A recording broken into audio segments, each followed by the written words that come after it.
Good morning, guys. That's right. That Heritage Walk will start right here at St. Paul's Church tomorrow morning at 9 o'clock. But before we get into all the details of the walk, I want to give you a little bit of background on the neighborhood. The other day, I got to catch up with one of the neighborhood's longtime residents. His grandparents and his parents planted deep roots here, and he shares with us the importance of holding on to and remembering the history of the Laplace neighborhood. If you don't know where you came from, what your history was, then you have no reason to care about the area. You know, and a lot of the kids, a lot of the children who are growing up in this area really don't know what our history was. And the history of the Laplace neighborhood is a rich one. Created in 1856 and once bustling with theaters, shops, cafes, and bars, this was the first subdivision developed after downtown Lafayette. It was a vibrant area. Out of this area, we contributed not only to the culture in Louisiana, but we also contributed to the culture in America.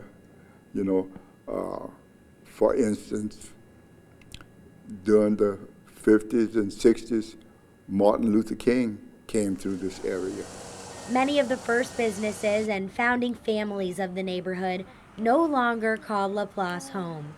Now Navarre, whose parents and grandparents planted deep roots here, has high hopes for the Heritage Walk and efforts to bring back what once was. We're hoping that we're going to wake up the energy, the excitement of the young people, and that they're going to want to come back to this community, and they're going to want to bring back the glory of the community. And with us this morning is Mr. Carlos Harvin. You helped put this all together. Good morning. Good morning. It's so good to be here. I want to thank Roxana Usner. She's with LCG, Department of Planning and Development. Did a lot of the research to find out how much history is really here. We're standing in front of this bell tower. It's over 100 years old. Wow. And it was constructed in 1911.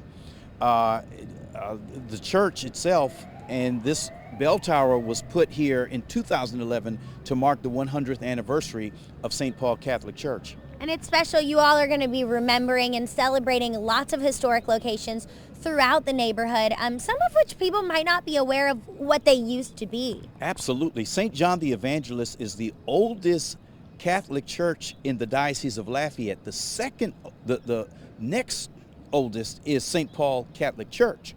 And the members of St. Paul used to belong to St. John the Evangelist. And they asked Monsignor Turlings, who asked the Archbishop of New Orleans at the time, there was no Diocese of Lafayette, could they have their own church? And that permission was granted, and that's how St. Paul Catholic Church was born. So we want to mark the first school that presented academic classes to African American children, St. Paul School, the oldest African American Catholic church, St. Paul. The oldest all-black baseball team, the Lafayette Big Chiefs, played right down the street at what's Holy Family School right now. So and then during Mardi Gras, we're in the season of Mardi Gras. Of course. Well, back then, the block was the hot spot.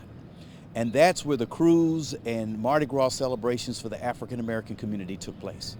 And how can people get involved if they want to come along on this walk and learn a little more? Meet us out here right at the corner of St. John and Simcoe Street tomorrow morning, Friday, 9 a.m. We'll be joined by Councilmember Pat Lewis, A.B. Rubin, Glenn Lazard.